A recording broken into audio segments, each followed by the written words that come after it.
Welcome, everyone, to the Education Committee meeting.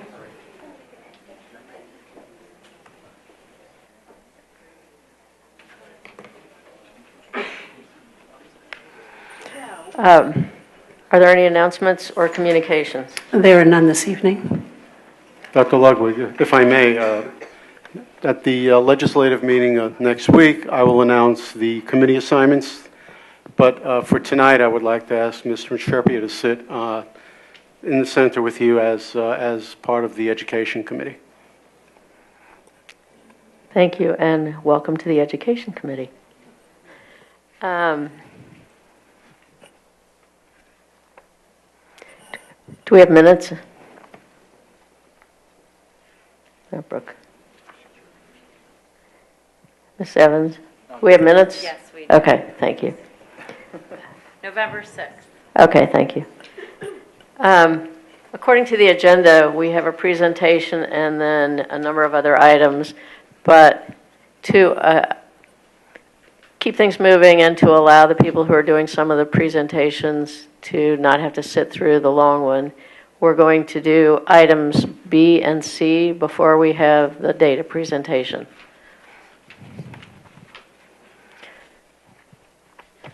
Mrs. Morrison, do you want to introduce them? Yes, and good evening. Mr. Horn, who is our Allied and Performing Arts Coordinator, K-12, is going to give us a very brief update about some changes, realignment for our high school digital arts program. Thank you, everybody, and happy holidays. I am quite proud and excited to present a refresh of some of our high school technology courses, spearheaded and led by the teacher in charge, John Squarey. I'd like to think that one of his best gifts is that of reflection, and I think since the Greenfield Studios opened 5 years ago, we've been able to reflect on the courses we've offered and present a low-cost, in fact, almost zero-cost refresh to our digital media and UDTV courses. So I'm here to walk you through them. Currently, we teach, and it's the column on the left, it's like when you go to Ruth Chris Steakhouse and you have to get everything a la carte without any kind of scope and sequence through those courses. So with the exception of UDTV 1 going to UDTV 2.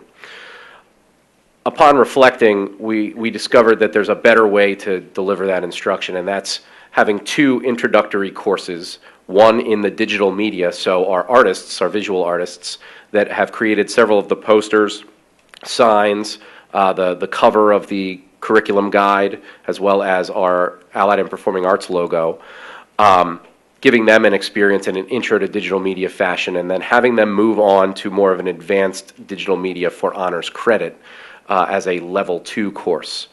We also have the other side of what John does and what our students do here, our UDTV studio and our film production, several of which are frequent nominees to our Greenfield Festival. Those students will take an intro course where in a classroom environment they'll learn the basics of film and TV production before ever going into the studio and being responsible for our weekly or bi-weekly television. So those are our two intro classes, and then they'll move to advanced television production. So those are the students that will really get some hands-on After Effects training with Adobe Suite, which we own. And then the other side of that are advanced film production students, who will be those students that you'll see hopefully here at the board meeting winning awards from our Greenfield submissions. So all of these courses require zero startup costs with regard to things that we need to buy. Just some curriculum planning time this summer. But these are all things that we already currently own, just a different way of delivering that instruction, and I think a more logical way. So more of the tasting menu, to go back to my analogy. Thank you. Are there any questions or comments from the committee? Just one question, I guess. Sure. So you're going from 6 courses to 5. Does that mean that there's going to be any change in regards to instructors or teachers? No. Okay. Thank you.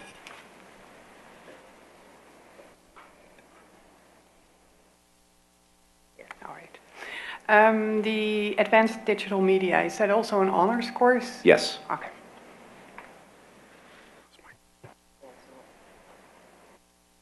Any comments or questions from anyone else on the board? Mr. Sirota? Along the lines of going from 6 to 5, is there any, is all of the same content from these existing 6 courses packed into these 5, or is the content different as well? The content is primarily the same, just rather than mushing all of the After Effects and Adobe Premiere into UDTV instruction, there'll be a more logical in intro. You'll learn Adobe Premiere. Students choosing to do the honors route will then learn some of the supplemental software. So if for a student that goes through the menu, so to speak, they'll get all of the same instruction in a more, I think, tailored way. And so am I to understand that the flow, for lack of a better word, is designed sort of around the software more than it is around the, I don't know, the concepts of, say TV production, or is it to get the software into separate blocks, or is it? I think that's a benefit. I don't think Okay. that's what has designed the course. I think hearkening back to elementary art, where we expose the students to all the different mediums kind of in their experience in a grade level, where it can seem a little rushed.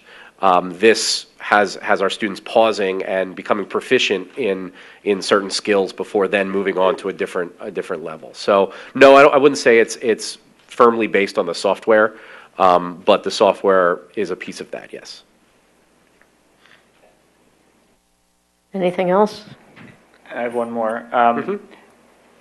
So I have a 9th grader now who had to recently, go through the program of studies and figure out which of the way too many electives he wanted to take. So now it looks like in freshman year, at least, there's fewer choices, which is probably a good thing, in my opinion. Is the expectation that Intro to Digital Media and Intro to TV and Film Production are freshman classes, or would you envision some students doing the digital media track and then in junior and senior year switching to the other track, and vice versa?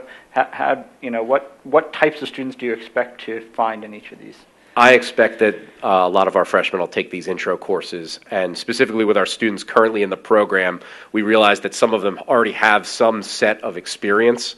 So those will all be kind of director. Mr. Squarey will give them individual approval should they want to move on to the honors level, since these prerequisites didn't exist for those students. I predict that due to the nature of the coolness factor of some of these courses will attract several students into them freshman year, and then they can take a partial elective in another area. We do still offer digital media overview. If a student wanted to taste partially many of these digital formats, that's still on the books, although hasn't been popular in the last couple of years. The students we get really just want to do it 5 days a week, so I do suspect that this will be popular for the freshmen, and then they'll pursue it junior and senior year when their elective opportunities open up again. So all 5 of these are 5-day? Correct. Okay. One last question. Can Sure. you take the advanced classes more than once? That's a great question. I'm going to have to speak with John about that, but I think Okay. that's a great question. All right. This looks like a more orderly way to do it, and thank you. You're welcome. Thank you.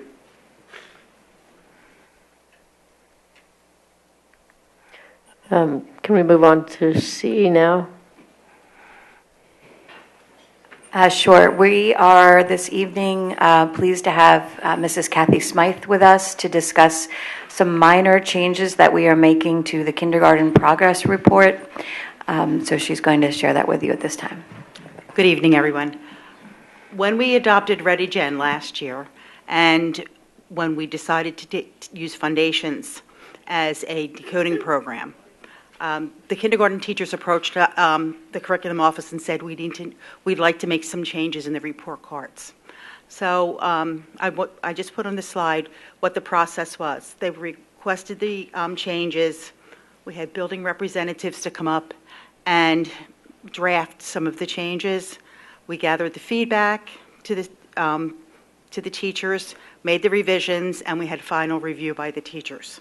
Some of the things that we did were we put asterisks so it's more user-friendly for parents, because at the beginning, in the older report card, it didn't state when they had reporting times. In kindergarten, some of them there are some subcategories that are reported first trimester, some second, and some third, and that was not indicated on the report card, so there was some confusion. We revised and combined some categories, and we've removed 4 categories.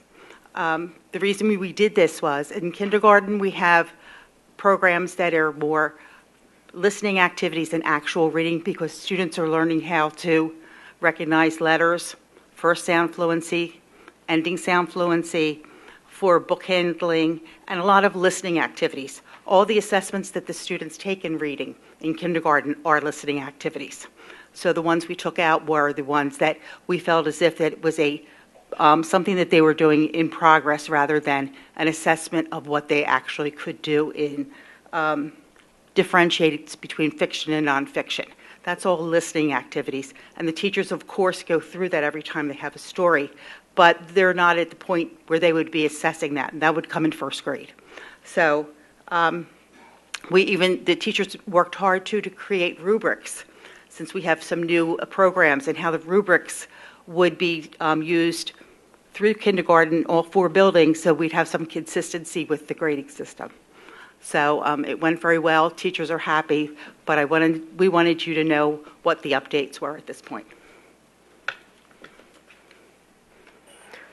Any comments or questions from committee members? When do you expect, or when would you like this revision to be put into place? Oh, For this calendar year? this calendar, yes. We had started talking about this over the summer. Any other comments or questions? So are you going to monitor how it goes? I presume we do that with everything, but. Absolutely. Okay. We'll take a look and see did the rubrics that were created, were they effective for the report cards? And we want parent feedback as well from the report card. Okay, thank you. Okay, thank you.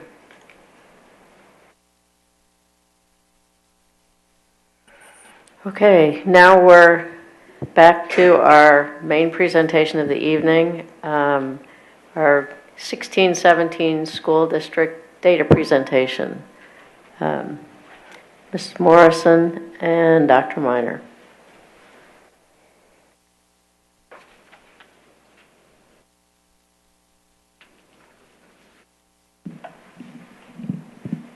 Good evening. We want to thank you very much, school board, the administration, and the community for giving us the opportunity to give an update on the 2016-17 school district data. I'd like to begin by discussing peer district comparisons. During the fall of this year, the school board deliberated around having school districts we will use moving forward as benchmarks for our data. The school districts that you see selected here are from Montgomery County. Most of them are contiguous to Upper Dublin, not all. For more information regarding the discussion, I believe that was held in October at our October Education Committee meeting. To begin a robust conversation about the state of affairs in our district as they relate to academics, I think it would be wrong of us not to think about a much more comprehensive look. Yes, academic data, particularly the once-a-year data we receive from standardized testing, is very, very important. But I think more important is the overall experience of a student in Upper Dublin. What you see here in the 2 pictures, the top picture in the upper right-hand corner is a window that was moved from our old high school to our new high school. And when you enter this high school, you can see that replicated in the bottom left picture. And it is our Upper Dublin commitment to academics, activities, athletics, and to complete that circle is excellence. Indeed, when Dr. Wheeler welcomes our 8th grade class into 9th grade, she references this window and gives students to reflect on the opportunities that they will have as they come into the high school. I believe those are opportunities that are given to our students throughout their K-12 experience. Now on to the academic portion of this presentation. We will begin today with some very good news regarding our Pennsylvania System of School Assessment, or PSSA scores. This is an overall look, and I'll take a moment to explain the data. You can see the 10 districts that we are benchmarking against. So in total, there are 11 districts. And you can see that if you take every PSSA test in English language arts, mathematics, and science taken between 3rd and 8th grade, our total percent proficient in the first column is 78.3%. The only district that exceeds us is Lower Merion with an 83.4. They have a peer rank of 11 of number 1. We have a peer rank of 11 of number 2. And moving forward in this slide presentation, there will be a number of smaller data set and peer rank will be included. More importantly, on a state level, our PSSAs rank 20th in the state. I believe there are 501 school districts. That is a number I think we can be very proud of. Again, just as a reminder, you can see the very high numbers at the beginning of this graph, start beginning in 2008, when students across the state, which is the yellow line along the bottom, were scoring in the 70s, moving up towards 80%. Peer districts, which is the 11 districts that were identified, were doing very well as well, scoring in the 80s, close to 90. And then Upper Dublin, we were consistently moving in the very high 80s and low 90s until 2014, when the PSSA became much more rigorous. And you can see that all of those lines parallel each other. There's a significant dip. What you can see, though, is good news for Upper Dublin is while our peer districts in the state isn't really rising across the 3 years, our scores are beginning to rise. What I would say, and I've said since 2015, when you give a test that everyone is scoring an A on, you have to begin to wonder about the rigor of the test. And if you want people to increase in achievement, you have to make the test harder, and you can see that indeed happened. The test became so hard that many districts like ours and many districts not like ours are having a very, very hard time explaining how you go from 91 to 77. But I think this graph kind of captures the difference in rigor between the old PSSA and the new PSSA.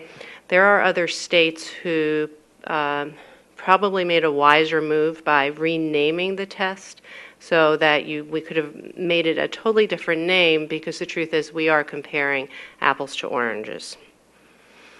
The other significant data that began to be added in 2015, I think for the first time, in 2014 for the first time, is something called the Pennsylvania Value Added Assessment. It is a statistical model that's based on a national statistical model that began in the 90s that attempts to show student growth. The way that growth is shown is that a student who's taking a test, for example, as a PSSA test in mathematics in 3rd grade and 4th grade and 5th grade and 6th grade, the statistical model can predict how much growth the student has made based on all of those exam results into the test that they take in 7th grade.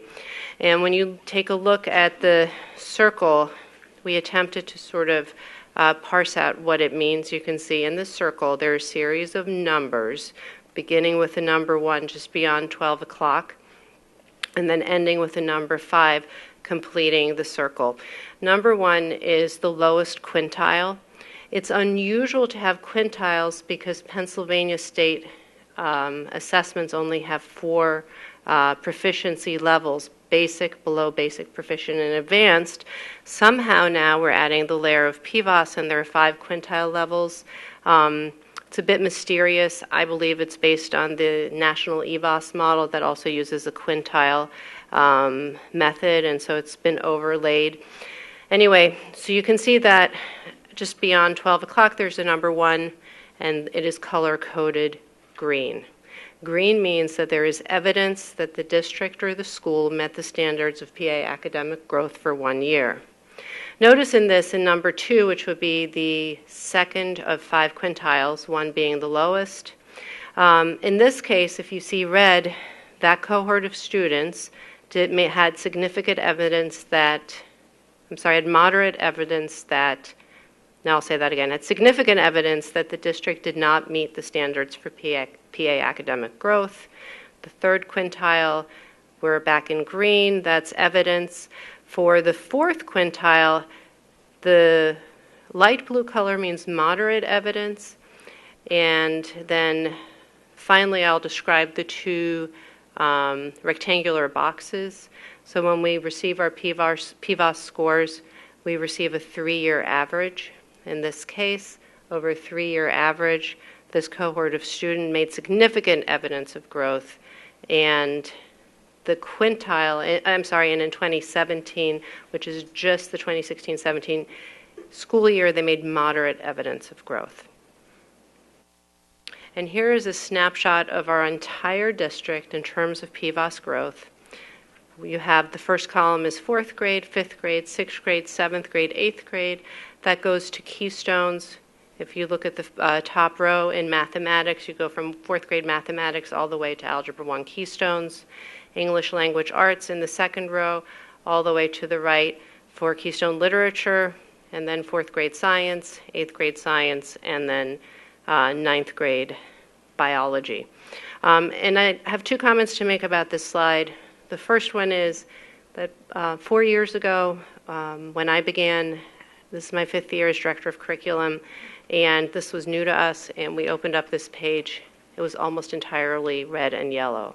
And so in opening up the page, that day when this data comes out and we get to take a look at it was pretty exciting because you see a lot of green and blue. And yes, there's some red, and those are areas of concern and also areas where we need to take a deeper dive into what might be happening there. But overall, I would say our growth is very positive. And I'll just make one more comment about PVOS. It is the case, for example, you can see that in the bottom row on the left-hand side, there is our 4th grade science. Our 4th grade science scores are very positive, both in academics as well as in growth. However, I do have to note that the way that we predict for 4th grade science is through 3rd and 4th grade ELA and math. So I'm not sure how strong that model is. That's the same for 8th grade.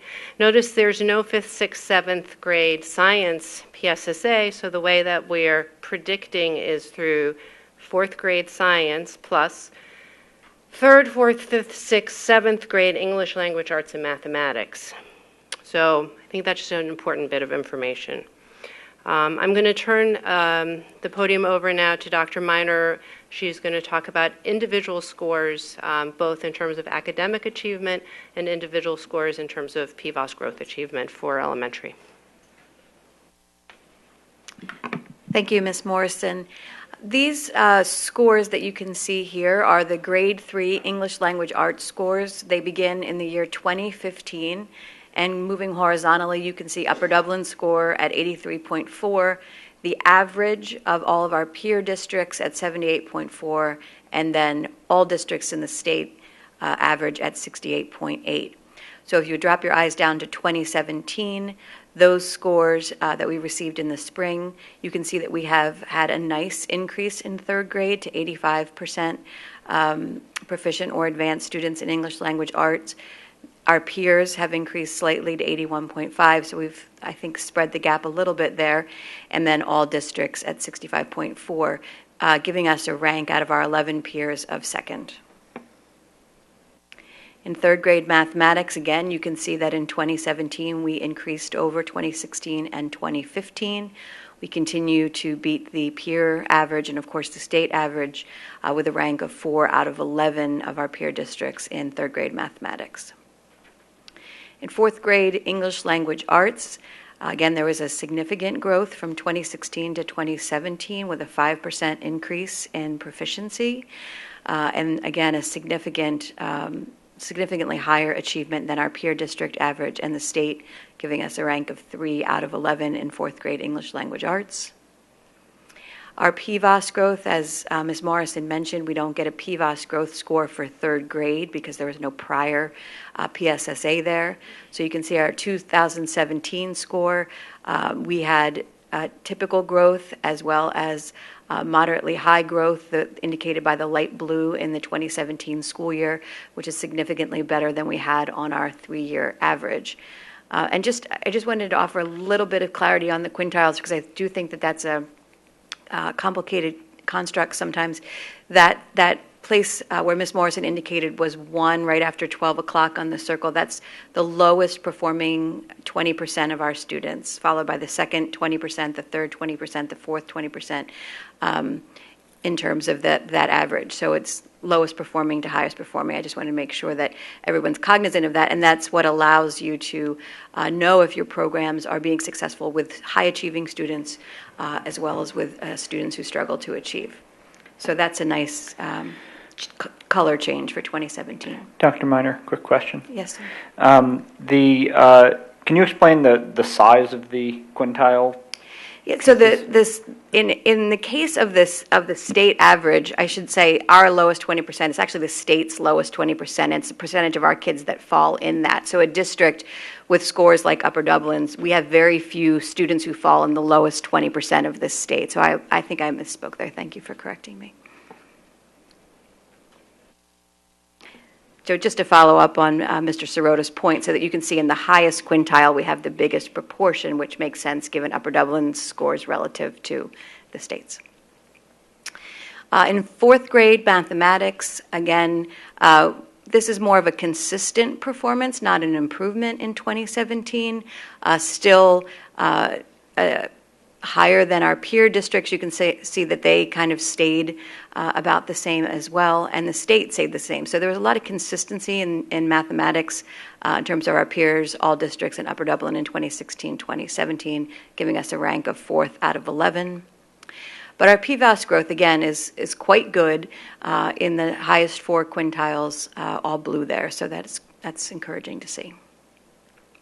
In fourth grade science, a 93.5 is a nice increase over 2016. Again, consistently beating our peer district average, all district average, and giving us a rank of 3 of 11. I would, like to say in science, that has been a consistent work among our teaching staff and Kim Small in really working on an in-house curriculum. They've put a lot of time and energy into that. My office is up where that work is often being done, and so I think that's a real accomplishment in terms of what our teachers and Kim have done leading them. In science, you can see again some growth there, with the exception of the second quintile. Fifth grade English language arts, a slight drop, less than 1%, relatively consistent. You can see that, again, our peers had that same drop, and the state had the same drop approximately. So we ranked 3 out of 11 in fifth grade English language arts. And consistent growth in all quintiles, predicted growth. We'd, of course, like to see that be light blue, but light green does show that our students did make growth in fifth grade. And then in fifth grade mathematics, a slight increase of 1% from 2016 to 2017, while our peers saw a drop as well as the state saw a drop, and that gave us a rank of 2 out of 11 for fifth grade mathematics. And then you can see our PVOS growth, which is nice in both the 3-year average and the 2017 average in terms of those quintiles.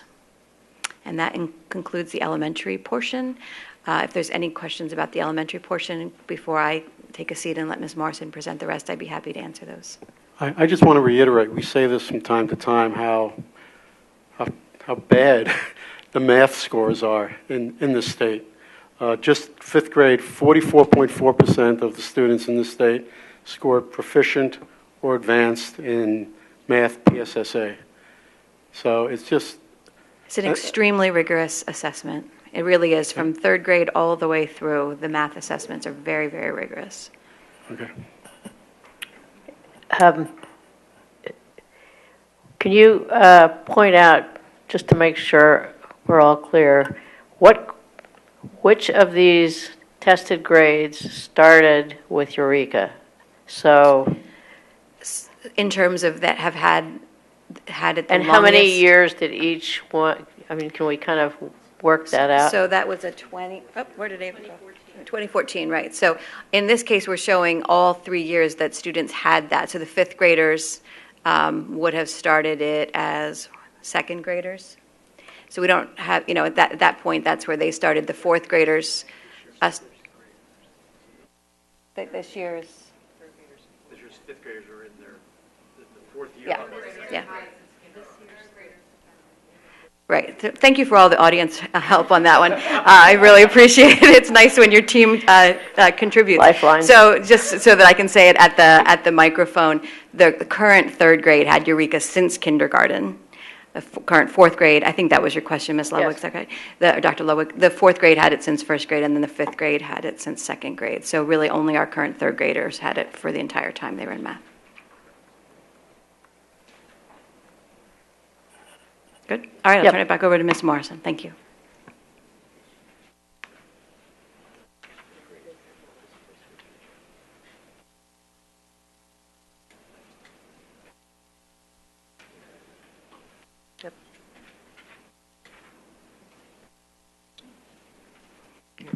We're going to turn to middle school, and I'll have some comments to make regarding middle school data in general.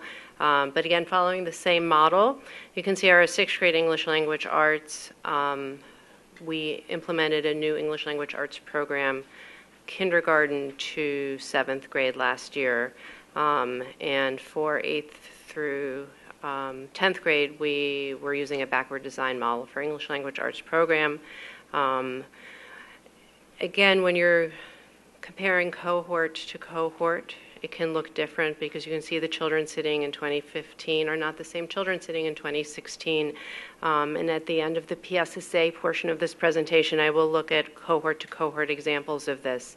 In 2015, we did relatively well with 86%. Took a little bit of a dip, and we're back up with 86% with a peer rank 3 of 11. And then more significantly, the difference in growth between a 3-year average and our 2017 average looks very, very positive.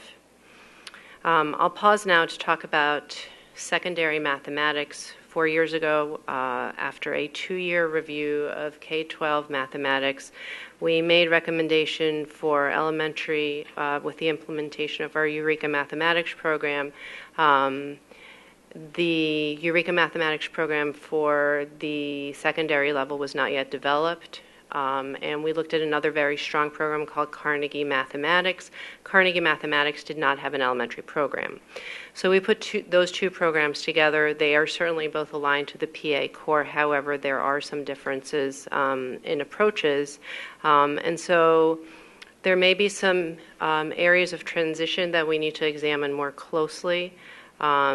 To that end, we will be beginning a continuous review process for 6 to 12 mathematics in January with a review committee to look at the very positive work that's occurred, but to make sure that we're getting it just right as we move our students through the program, both curricularly, instructionally, and also organizationally.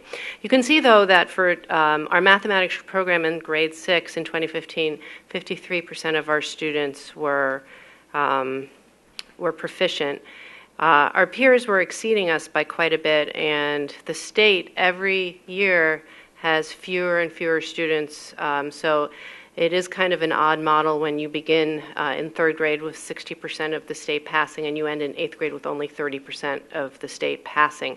It seems to me that each test should be equally rigorous for that grade level and not be so difficult that so few students can actually master the material. And there's some comments I'll make about that. 2016 brought us a significant increase thanks to a lot of hard work. And then 2017, we actually exceed our peer districts. And that is the largest percentage point that we see across our PSSA scores in the school district.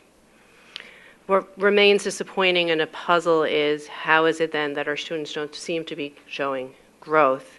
And that is a matter of concern, and I believe our review committee is going to really take a deep look into growth and see what happens.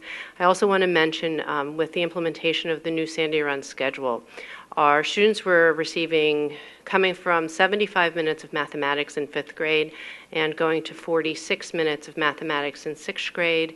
In the old schedule, in the new Sandy Run schedule, which is implemented this year, our students are going to 80 minutes of mathematics, from 75 to 80.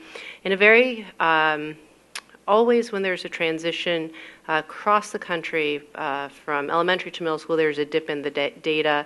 The design of our middle school 6th grade schedule is for students to have a much smoother transition. We won't know the results as we're monitoring and adjusting until we see some data at the end of this year. Again, 1 year of data, it's always fabulous to celebrate great data and great growth, but 1 year of data does not a trend make. So I think that's something that we need to keep in consideration. Moving along, 7th grade can be very proud of the English Language Arts program.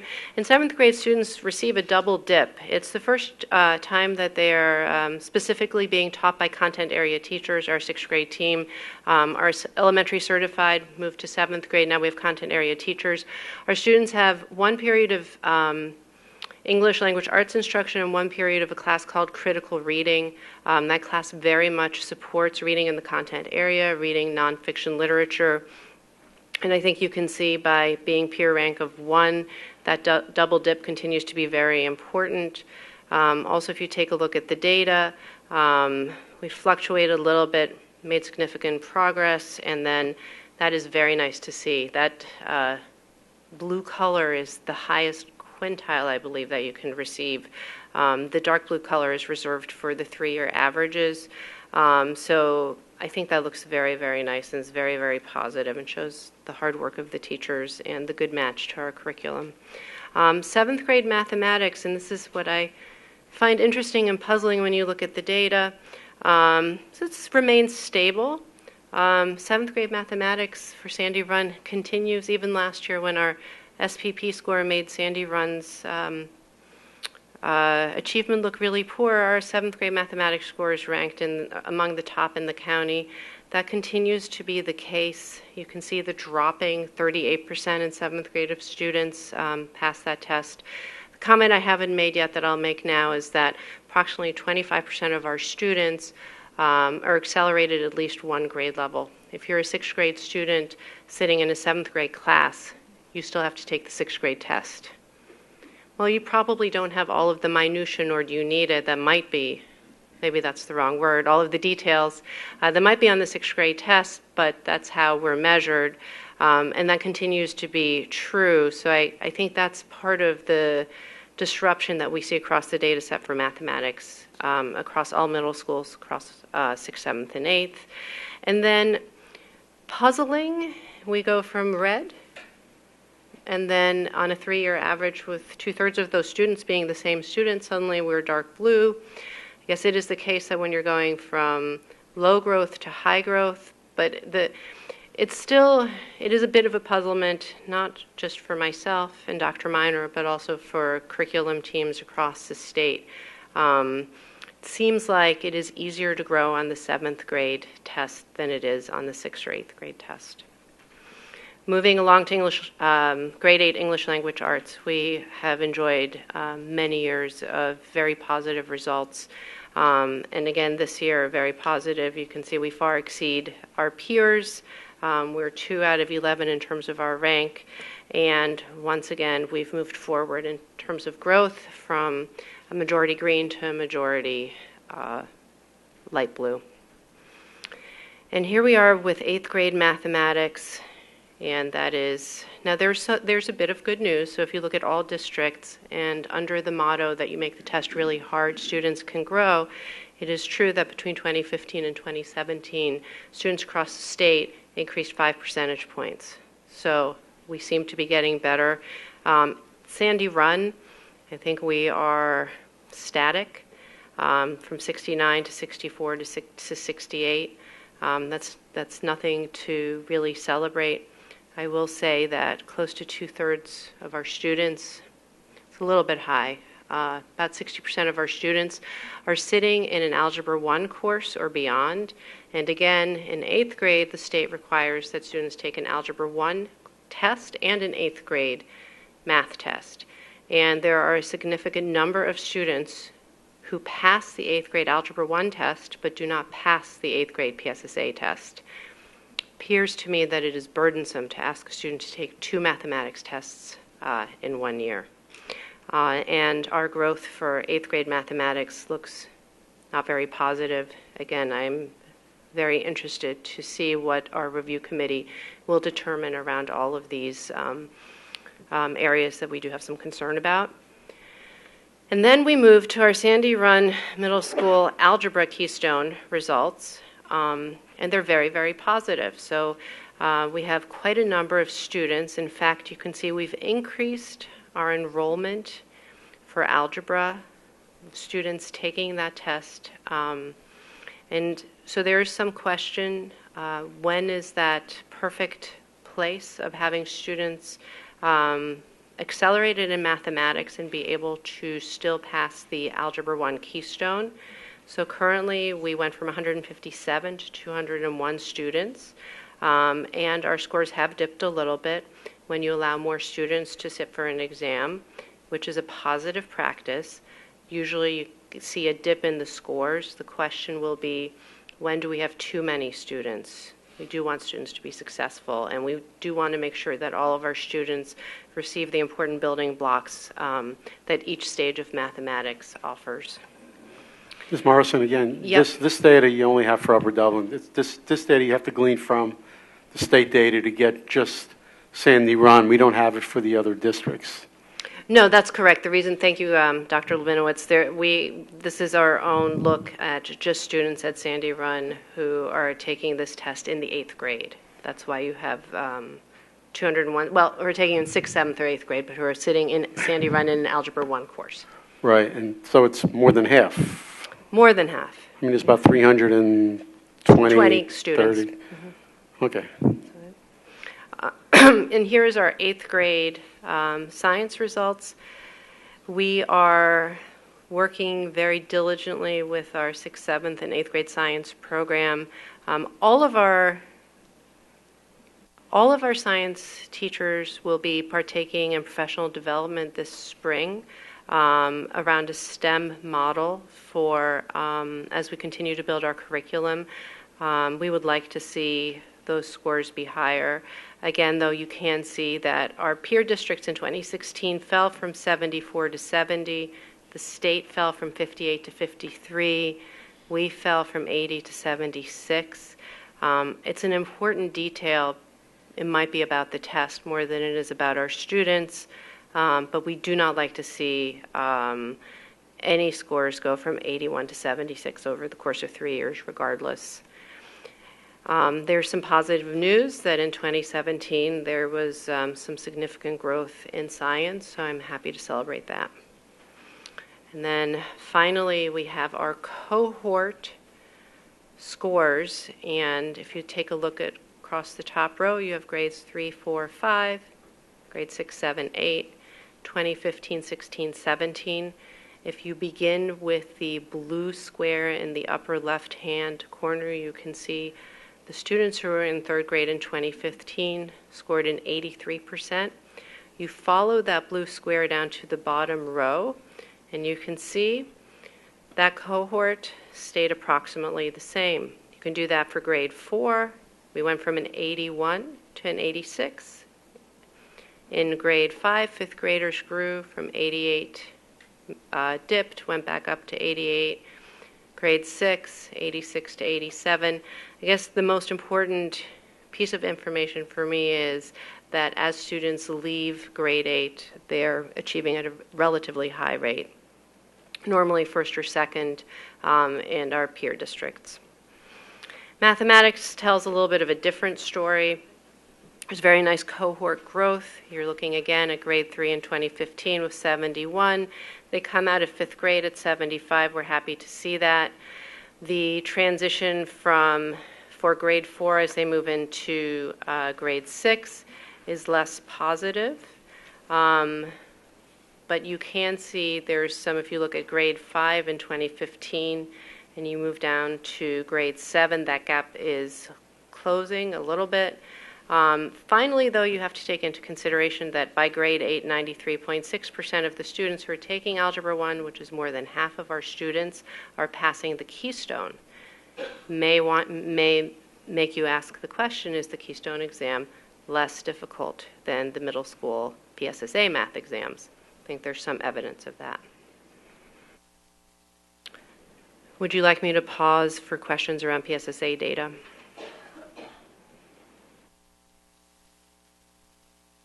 Keep going. We're going to move ahead now with Keystone exams for algebra, biology, and literature. This is an average of algebra, biology, and literature for scores that are banked for our 11th graders in 2017. And that number includes retakes. When students aren't proficient in Keystone, we give them support, and then they retake that test, and often upon retake they do better. And so you can see that 87%, that puts us in peer rank 3, is reflective of that. I want to make the comment that if you asked me which school districts were peer rank 1 or 2, when we're peer rank 3 for PSSAs, it's completely topsy-turvy for Keystones. It seems that for school districts like Lower Moreland and Lower Merion and Upper Dublin, our Keystone achievement isn't as high as you can see for Wissahickon and Colonial. There has been conversation around that, and for students in our school district, particularly in Upper Dublin, that when they're taking the Keystone test, perhaps they are not taking it as seriously as other tests that they're taking that affect college and career tests, standardized tests I'll be discussing later, such as the SAT and the ACT. And here is a graph. The way our data works for the Algebra 1. Algebra 1 Keystone was among the first that was developed. Our data goes back. You can see a nice trend line going up, and then we still are surpassing the average of our peer districts. And I'll take a moment to explain what you see on this slide. So you see in 2013, our UDSD results were 76%. And that was the banked score, including retakes. The slash with the 62.1 is simply the straight-out end of course. Those students were sitting in algebra. Those are not the same students necessarily. And you can see our peers exceeded us, and we were somewhere between our peers and all districts in Pennsylvania. Again, remember, Keystone Algebra is usually taken in 9th grade. All districts, 8th grade PSSAs, 30% pass rate, all districts. Keystone, 64%. There is some difference in the test. Going down to 2017, we are proud that we are exceeding the average of our peers now, so we've grown. Our end of course is 79%. Again, this is why we're conducting a review. We would like to see that number go up. We want to consider pathways to Algebra 1 when students are taking Algebra 1. Could there be some intermediate steps of perhaps an Algebra 1A, Algebra 1B to allow students more time? All things that are going to be considered and reported on through the committee. And then, disappointingly, we had great 3-year average growth. 2017, even though we had the highest scores ever, proved not to have such great growth for Keystone Algebra 1. Biology has very much been a success story, and our scores are ranked number 1 for peer districts, and you can see that really nice growth. And again, you can see we began with 72. Between 2013 and 2017 for the banked scores with retakes, we went from 72 to 90.2. That's significant. And the reason why I want to draw your attention specifically to the end of course is in 2016-17 school year, we restructured our academic levels from 3 levels of biology to 2. 2016, when we had 3 levels of biology, our end of course was 81.4. 2017, when we had 2 levels of biology with really, really great supports, we had a 9% increase. And 1 year of data, however, looks very significant. And I believe the combination of restructuring to 2 levels with adequate support to allow our students to achieve really, really mattered. And yet, our growth doesn't look as fabulous as it should. Fortunately, we have a very, very strong biology team, and they really drill down to each student, and they will be taking this into consideration. Our literature results continue to be concerning to us. I'll show you the graph. You can see in 2015, with that cohort of student, we were in the 90s. We have taken very careful backward design, a very careful backward design approach, and we're still not seeing the kind of results we would like to see. However, this is the year that the 10th grade has been restructured. So last year in 9th grade, students had 2 levels of English, and this year they will have a 2nd and 10th grade, only 2 levels of English. At the end of this 2-year period, they'll be taking the literature exam.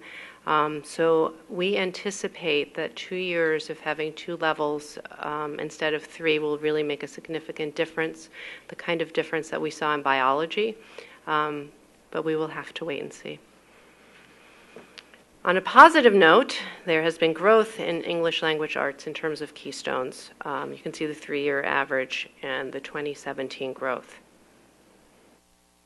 I'm going to take a few minutes to talk about school performance profile when I flip to the next slide. Can I ask you a quick question before you go there? If we go back to slide 45 for a moment, which was, I'm going the wrong direction, which was biology keystones, the graph, but yeah. Yep.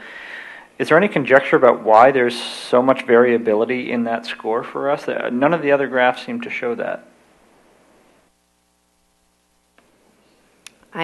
That's a very good point, and to tell you the absolute truth, I've really been focused much more on starting with 2014. I wonder if, because the other graphs are averages of a number of schools, they show less variability. That could be, although we don't see that so much in our other graphical data. I'm not sure if Mr. Schultz has an idea what happened in 2012. I think the scales blown up. Saturated. And the difference between 56 and 64 actually, so you think it's disproportionate a little bit? Yeah. It's an interesting question, and I can take a look and see what the answer might be. Dr. Levinowitz? Just a quick question about PVAS. I know a number of years ago when we were first looking at PVAS, we had some issues over at one of our elementary schools where the base year, the students do so well, and what happens in future years with PVAS could... That question might be a perfect segue to our school performance profile. However, if the board has any other questions regarding Keystone data, I'll pause for a moment.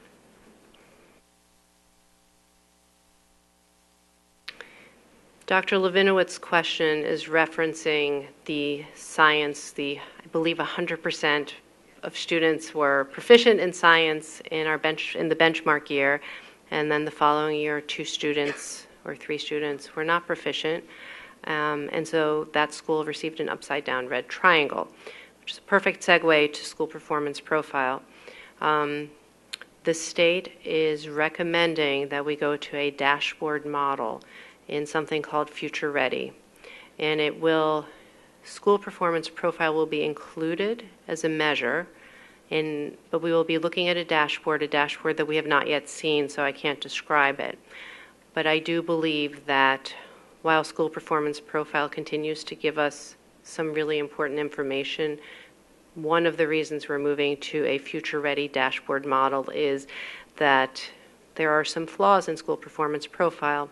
One of the flaws, Dr. Levinowitz just alluded to, what happens when you have 100% of the students proficient, or 95, and then you have 94 the next year. And then it looks really, really bad for the community. When in 2014, when school performance profile and the new PSSA came into play, the then Secretary of Education assured educators in Pennsylvania, and I know because I was listening very, very closely, that Pennsylvania school districts would not be, what she said was dinged by this new data. I don't think that's true, though. I think it's been very difficult to explain to all of our communities some of these things, like why we have upside-down red triangles, why we went from 95% proficient to 70% proficient. So I think that it has been a challenge. That being said, here is our high school performance data. You can see WSA continues to be at 100%. And you can see where we stand as Upper Dublin at 91.7. We continue to move up, and you can see the other high schools and school performance profile for the high school. The high school has a good number of data to help put this into place. I do have to say, though, really high-achieving high schools like our high school, like Lower Merion Harriton and Lower Merion High School, fluctuate from year to year, from the 80s to the 90s, back to the 80s. While I'm not a statistician, it seems to me that those fluctuations are rather big, and that may be part of why we're moving to a future-ready dashboard.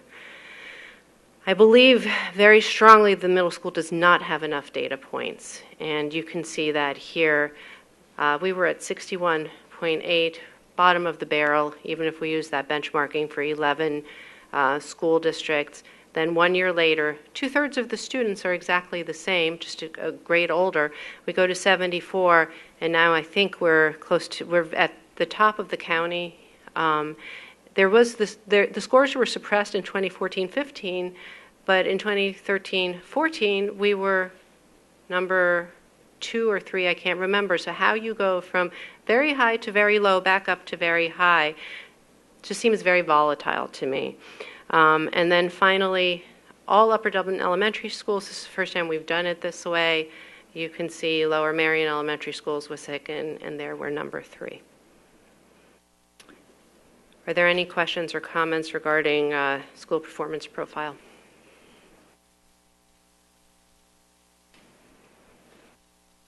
Okay, then I'll go on to some very good news around college and career. And under that category, I talked about our students taking very, very seriously the standardized tests that they take around college and career acceptance. And I'll begin with our SAT score. You can see we consistently have scored high. 2013, we were 17th in the state. 2014, 2015, 2016, we were 6th in the state. It's a lot to celebrate. We should almost take just a moment to say congratulations to the students and teachers for that fabulous achievement. We won't have the 2017 scores ranked yet. That comes out a little bit later on. But if you take a look, we have the highest math and reading total score that we've ever had. So we're anticipating a positive ranking for our SATs. And in terms of peer rank, we are 2nd out of 11. I just want to add, that's the first time I saw 6, because when you go do a Google search, you'll see that they include some schools that we would not include in that ranking. Correct. So when I say that we are 6th, I'm talking about comprehensive public high schools. For example, Masterman, which is not a comprehensive high school. That means not everyone who lives in Philadelphia goes to Masterman. It's a special admit school. I'm not including those schools. There aren't that many of them in that ranking because I believe it's not apples to apples. For example, Downingtown STEM Academy is another one. Not all students who live in Downingtown go to Downingtown STEM. Of all of the school districts, which is most of them that don't have that kind of system, we're 6th, and our peer rank is 2nd. Right, there's an acceptance process that gets involved. If you want to go to Downingtown STEM, you have to apply. Same thing with mastering. Was it the case that the SAT has changed recently? Do you Yes, think that has yes. any effect on the fact that our scores are a little bit higher this year? I mean, is it possible that everyone's will be a little bit higher? That's a great question. The SATs have changed. The SATs made a move to align to Common Core state standards, so you see that reflective. Certainly, we have also have a much stronger alignment. I hate to say that's what's going to happen. I'm curious to see. In terms of our national merit semifinalists, so this data is for the last year's 2017. No, I'm going to get this wrong. There's been an ongoing conversation, so let me reboot this. This data is for the current senior class. They took the test last year. So as 11th graders, our students sat and took the PSAT, which is also called the NMSQT. You can see that in the side panel. And that is the National Merit, what's the S? Qualifying test. I'm not sure what the S is for. So, Scholar, thank you. So students who are currently seniors sat for that exam during 2016-17, which is why it's part of our 2016-17 data set. Those students are currently seniors. As seniors, 12 of them qualified as National Merit finalists. So I hope I clarified that. And then what I have a comment to make around that, we have 12, which is a very high number considering that North Penn has a class size of about 1,000, so they are 3 times higher than we are. We generally do very well in terms of National Merit semifinalists. We did have a bit of a dip last year. We are back to what is our normal, robust number of National Merit finalists. Some very good news about our ACTs. I guess the best news, and perhaps Dr. Wheeler can give us the fabulous news. We had a student for ACTs. Yes, we were very pleased to discover that we had a perfect score, 36, and very pleased. Aaron Dorsey. Aaron Dorsey. Aaron Dorsey, one of our seniors. And I believe that 0.5% of 2 million test takers receive a 36. But that is, and the difference between the Scholastic Aptitude Test and the ACT test is kind of in the language. Scholastic Aptitude measures aptitude, ACT measures content. And you can see we have more students taking the test, and then we're doing very, very well. Just as a note of explanation, we don't have the 2017 data yet. And as a second note, when we look at ranking, while we are state ranked number 2, there are about 5 or 6 districts who have our same level of scores. So just to make sure that we're very accurate. Our advanced placement scores, so much to celebrate. I said earlier, you want to have more students taking the test. That's the case in Algebra 1 and Sandy Run. We have the highest number of test takers ever, and you can see that we have a very high score this year. So we're very, very excited and proud of that. And then post-secondary enrollment, we continue to have very high rate of students going on for post-secondary training, both for 1-, 2-, and 4-year programs, and you can see a representation of students on this slide. And before I move on, are there any questions or comments regarding standardized tests for college and career? I just had one comment on the National Merit semifinalists. I did a calculation about percentages based on the number of students, and Upper Dublin was second in the percentage based on their numbers in terms of the percentages of students who were National Merit semifinalists. Yeah, I was going to comment it would be helpful to present that data as both raw numbers and percentages, since everything else is presented as percentages. I have to say, I was going to say that at some point during the presentation between Dr. Levinowitz, who is a data wonk, and Dr. Ludwig, who I believe has a PhD that includes a lot of work with the data. They have been very helpful just in terms of having a really close eye on that, and it's very much appreciated and very helpful to our work. And then probably what I'm most proud to present is that we are not just one test that students take at one time. We're way more than that. And we're very, very proud of the activities, the athletics, and our arts program. And I wanted to take a moment just to give everyone the opportunity to think about when our students come to our district. Yes, it's about academic scores, but it is so much more, and it's in that so much more that the student is really developed and is launched into the world. So just in terms of activities and points of pride, we're the 2017 Best Community for Music Education. We send students to the Best in Pennsylvania musical ensembles. We have students competing and being invited to the Philadelphia Young Playwright Competition. Just pause for a moment. This is the Delaware Valley. All of these competitions are very, very rigorous, and we have to be nothing but proud of our students. Students are exhibiting in rigorous photography exhibitions. We had at Germantown, this placed 2 million hits in Artsonia. So our international, we send students to the International Thespian Festival. I can barely keep track of Mr. Schultz's updates regarding all of the fabulous things that are going on. Obviously, we not only host, but regularly win prizes at our Greenfield Youth Film Festival.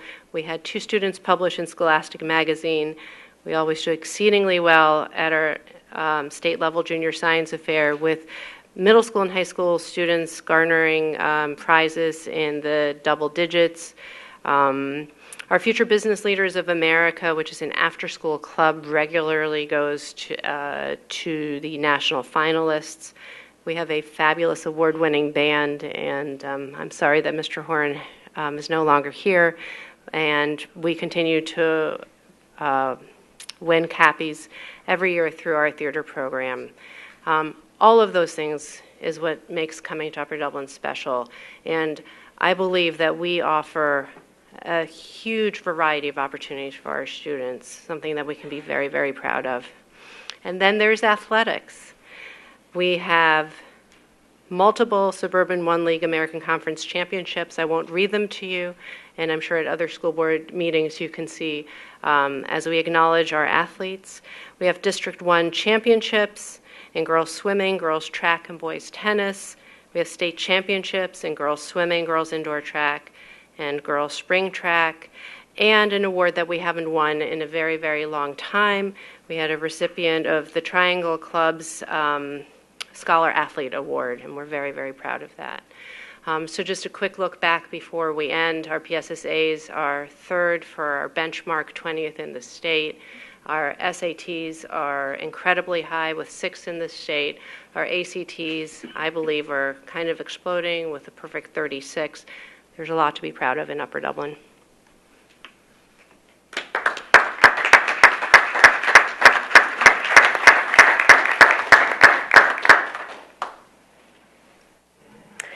Thank you very much. It's always interesting to see the data presentation, and I also really appreciate both the strides we've made in the recent past, the attention to the areas where we have room for improvement, and plans to address those, which hopefully we will discuss at some point in future Education Committee meetings, but also the focus on really what we all like to talk about as the whole child, with the opportunities for activities and athletics and the arts. And so I appreciate the completeness and attention to detail in that presentation, so thank you. Can I just make another comment? Sure. The Future Ready I think part of the reason that they're implementing Future Ready is when we went from No Child Left Behind to the ESSA, we've seen that it ended up that the NCLB it's just an overemphasis, I think, on just reporting scores and tests and tests. And when you look at the SSA, you find over and over again well-rounded education. And they're talking about, that they're attempting to work on a well-rounded education now, and how do we assess which school districts will do a better job at that. So I'm just anxious to see what they do with the Future Ready. I know in New Jersey for many years in their school report card, they actually report numbers like how many students take art classes, how many students participate in sports, and that's just in part of the dashboard. My only concern with Future Ready is if they continue to report that SPP number, because I think that's what people are going to attach themselves to. So we don't know yet what they're going to do, but any attempt to look at districts and see what makes up a district, the well-rounded. I mean, the work that we've been doing in equity and excellence, which is just too much to talk about. It's just outstanding. We're a model, I think, for the state in terms of what we're doing with our equity and excellence initiatives. So, thank you. Well, we can all, I guess, look forward to what comes with Future Ready, but hopefully it will be more emphasis on a variety of things and less emphasis on a single number that can be used as a ranking. So we will see.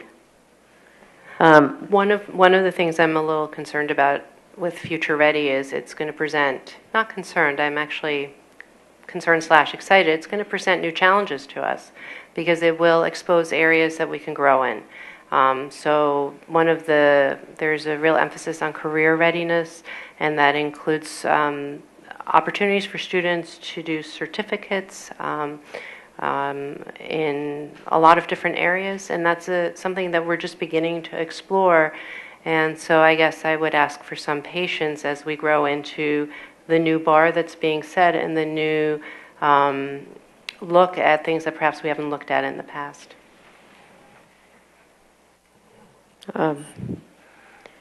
Any other comments before we move on to the rest of the agenda? If I may. I would just like to take a moment to thank our administrators, our teachers, our students. We are seeing evidence of the success of the continuous improvement efforts that we have been putting into place over the last 4 years. This is hard work. It's hard work that benefits our students. And we will continue to enhance our educational program, to expand our instructional programs, our instructional process, our practices. And I think we are beginning to reap the benefits of that, and congratulations to everyone. Are we perfect? No, we're far from it, but we have come a long way, and it's been an effort that has been a joint effort on the part of many of our stakeholders in the district. So thank you all.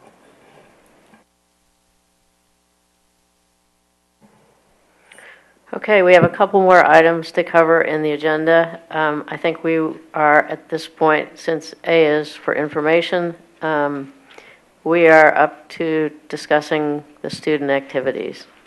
Mrs. Morrison. Yes, for student activities, we have, I believe, 5 student trips. We did change our field trip process, so we're able to take more and recommend for approval more trips than we have in the past. Excuse me. You can see we have our Upper Dublin High School PMEA District 11 Band Festival, one of those places where we garner a lot of success. Students going out, and you can read the details there. Also going to District 4 Band Festival on February 22nd. We have a Upper Dublin High School Model UN trip to New York that will take place March 15th. The Upper Dublin High School Theater Department trip to New York that will be leaving in April. And then finally, Upper Dublin High School and Sandy Run, Pennsylvania Junior Academy of Science. And we're able to recommend those for approval, which has really helped in terms of planning And I think it is a good opportunity to reflect on how important trips like this are to the overall well-being to the students in our district. Any questions from committee members? Or the rest of the board? I just want to acknowledge and appreciate that we are seeing these so early. I really do appreciate that. Thank you. If there are no questions, as long as the committee agrees, we would move these on for the legislative meeting. And then the final element is conferences. You can see our conference request form, and we have 2 high school science teachers who are going to continue with some training regarding math and science with practices for success, and they'll bring that back to the department. And you can see that there was one late addition for our award-winning STEM guitar teacher, Rick Smith, and that's indicated there by the asterisks. Questions or comments? Just to note that Rick took the conference, attended the conference 2 years ago, I think it was, and now he's a presenter.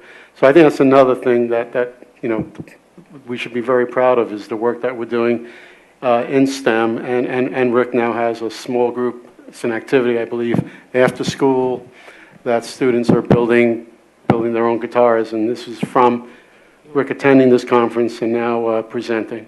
And he will be coming to an education committee Right. meeting to do a presentation for us.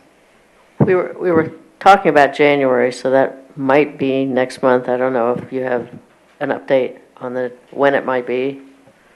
I don't currently. Okay, but I do look forward to hearing and seeing his presentation for the same reasons as Dr. Levinowitz's comments.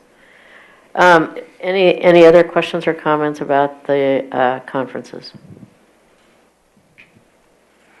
If not, with agreement, we will move those on to the legislative agenda also.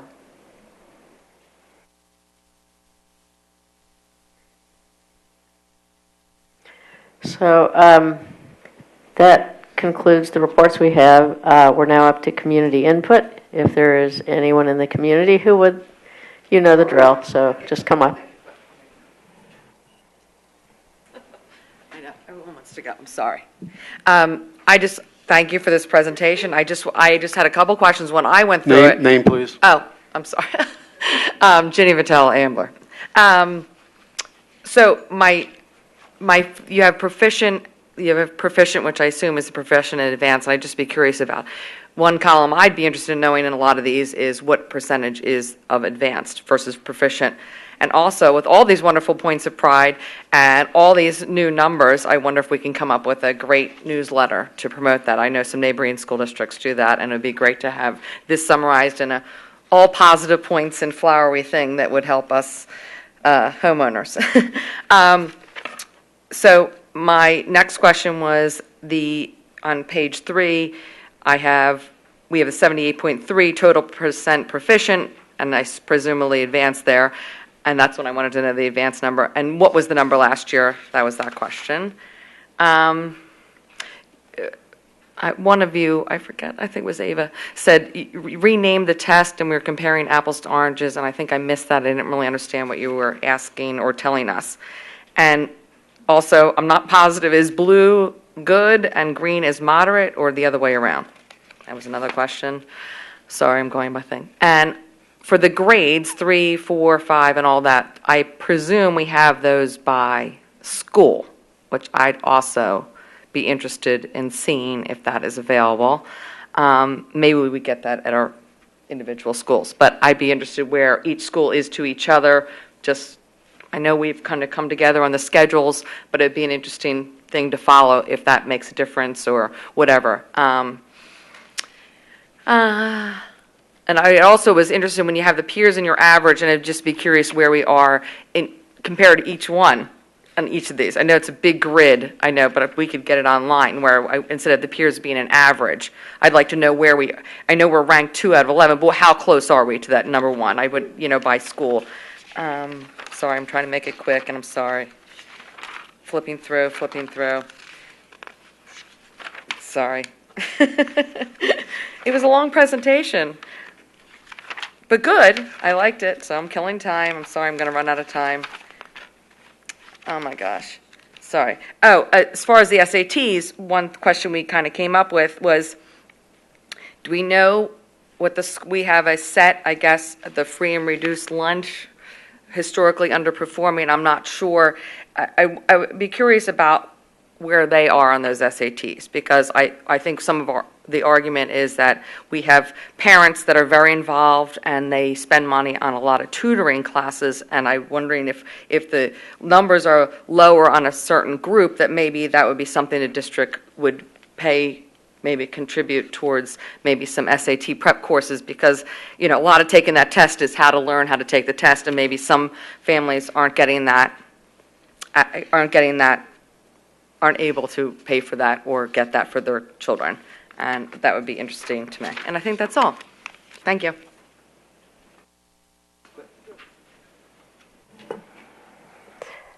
If there is no one else coming to the microphone, we'll, oh wait, okay, yep.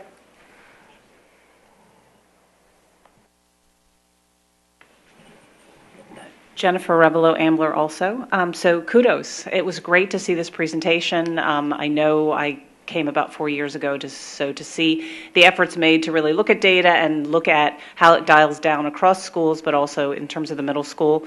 I would say, as an educator, a principal of a school, the middle school math was really tough. There was a huge thing that happened in the state. So it's great to see the cohorts going across the way.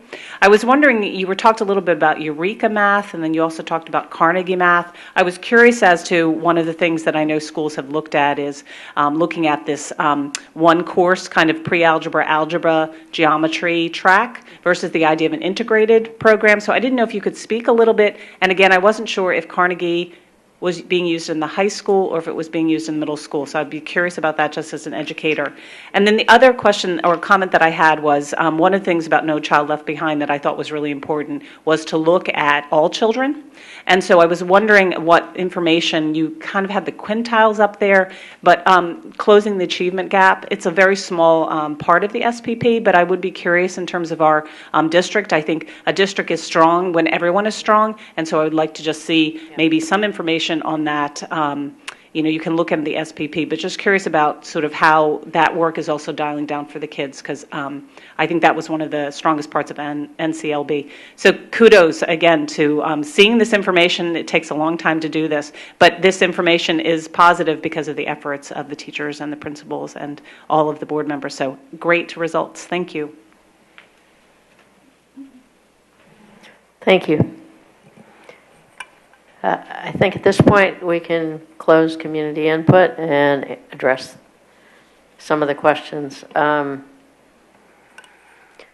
can begin by addressing some of the questions, and then if there are any that we miss, you can please let us know. It is always a question of depth versus breadth, so your comments regarding showing school to school, number of proficient and advanced, that was a 70 slide show. It might have been a lot longer had we gone a different direction. And so I do think that number of proficient versus number of advanced is very important and tells a story. And for us, for the most part, a positive story. Like many levels, we have a higher number of students who are advanced. For example, high school biology, we have a lot of students who are advanced. Some of our mathematics cohorts, we have a lot, more students advanced than proficient. But again, it's just a matter of time, and all of that data is available. Dr. Miner? I'll try to remember a couple of questions. So yes, blue is better than green. There is dark blue triangles that appear on the SPP, and I think Ms. Morrison mentioned a couple times they only appear on the PVAS as rectangles, so light blue is the best that you can do there. In terms of the performance of the individual elementary schools, there is a lot of places to get that data. That is, certainly we can present it at the schools, but you can also, as a member of the public, get that on the state website. There's a website called schooldigger.com that's pretty user-friendly in terms of getting individual school data. The PVAS data is available at the SAS portal on PDE by individual schools. So it is publicly available, but I'm sure the principals and I would be more than happy to present that at a school level meeting if parents have that interest. I don't know, Ms. Ludwig, if you remember the other questions. Well, before we go on, I can talk a little bit about integrative versus sequential math and what's happening with Eureka and Carnegie. As part of our 2-year math review that occurred with recommendations for 2014, there's an in-depth conversation around integrated versus sequential math. Our secondary math teachers felt very strongly, for a number of reasons, that we continue with sequential math.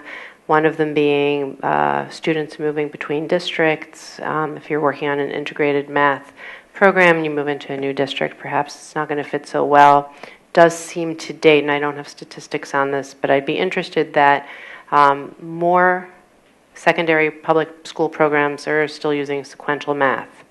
The difference between Eureka and Carnegie. Eureka is from a curriculum company called Great Minds. And at the time of adoption, they had almost finished their K-5 program. And there wasn't a secondary program. There is now. Both are highly reviewed. The Carnegie program is a secondary program, and there was no elementary component of that. Also very highly reviewed. Both programs very specifically follow the 8 standards for mathematical practice as a cornerstone and look for real-life problem-based mathematical work. Eureka asks students to do multiple representations as well as algorithms. Carnegie is more algorithmic. Students are at the secondary level, so perhaps representations aren't as important. But that is part of our review conversation, and then how do those 2 programs, as students are transitioning, what does that look like? In terms of disaggregated data, I do some disaggregated data at some of our subcommittees through Excellence and Equity. And again, it is a matter of bandwidth. How many slides, how much are you going to talk about? And I think that I could not agree with you more that how all students are doing is really, really important. And I think that's been the cornerstone of our work in terms of restructuring our high school. And what we are seeing is that the more opportunity you give to all students, the better all students do. But it's something we'll certainly take into consideration. I just have one comment about disaggregation at the elementary level. The state recently went back to disaggregating by smaller subgroups rather than that composite. And at the elementary level, we didn't have an N size of 11 at each grade level for many of those categories. So when I got that information, I was excited to see it from the state, and then we didn't report because we had such a small N size at that level. But I presume that when you're looking at data at each school, you look at the students and whether it's by subgroup, or, I mean, it's even down to the student level. The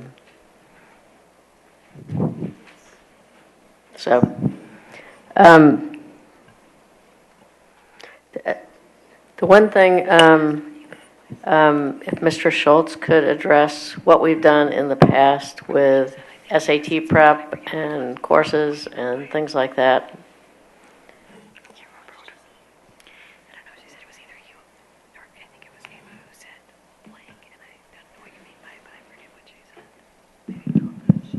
So I believe exactly to the point of the question that was asked. In the past, we have run SAT courses at a discount rate for students who are in need. A couple of years ago, we opened that up to any community offerings of SAT preparation courses. We continue to advertise them as often as possible, and for those who qualify, we are able to obtain discounted rates. Do you want anything more on that? I think that addresses the question. While you're up there, Bob, do we have data on? Do we have SAT data broken down by subgroups, or do we only have the aggregate? After the question was asked, I was searching for it back there. I don't have it on hand. It's not as readily available as some of the other disaggregate data, like the state level stuff, Keystone tests. We kind of ooze with disaggregate data. SAT is a little harder to obtain, but we will look into that. I think that's it. Thank you. Thank you. One other thing I think was mentioned was about a newsletter. I mean, it's possible that, we do an annual report that does have not a huge amount of data, but it does have data and highlights and things like that. That will probably be coming out very soon. But I think the idea of having maybe a one-page summary that we can distribute to realtors might be something we should take under advisement. Anything else we've missed? Yeah, there was one more. Ginny had a question about if we look at slide 7, which was the PSSA comparison for 3 through 8, the aggregate data, there's a huge drop between 2014 and 2015. The question was about, Ava said maybe they could have renamed the test. The reason for that is because the test was so different, and the cut scores changed, I believe, as well, right, at the same time, Ava? Yeah, the best graphic for that is actually on slide 7, where you can see from 2008 to 2014, our students were scoring in the 90s, high 80s, high 90s. The rest of the state, our peer districts in the 80s, the rest of the state in the 70s, and then we got the new test, and you can see the precipitous drop. So some states, rather than continue using whatever they named their state PSSAs, they just picked a totally different name. So that was very, very clear that it's two different tests. Problem is when you take a test, totally redesign it, make it much more rigorous, and call it the same thing, you spend several years helping everybody understand exactly what that means. I think now, between 2014 and today, we've reached that point where we're all recognizing that significant change happened. It would have been a little easier. It was just a suggestion, but just, yeah. If I could follow up on what Ava said, actually, she and I are really privileged to be participating in the Education Policy Leadership Fellowship, and we had the opportunity to sit with the Secretary of Education, Pedro Rivera, and he himself said, I wish we had renamed the test, because we didn't do that. We're always comparing something that is just a non-comparison, and I thought that was insightful of him, and we all wish that they had renamed the test. Any further comments or questions? In that case, the next meeting of the Education Committee will be Wednesday, January 3rd, so it's a different date because of when New Year's falls. And with that, we are adjourned. The board will move to an executive session.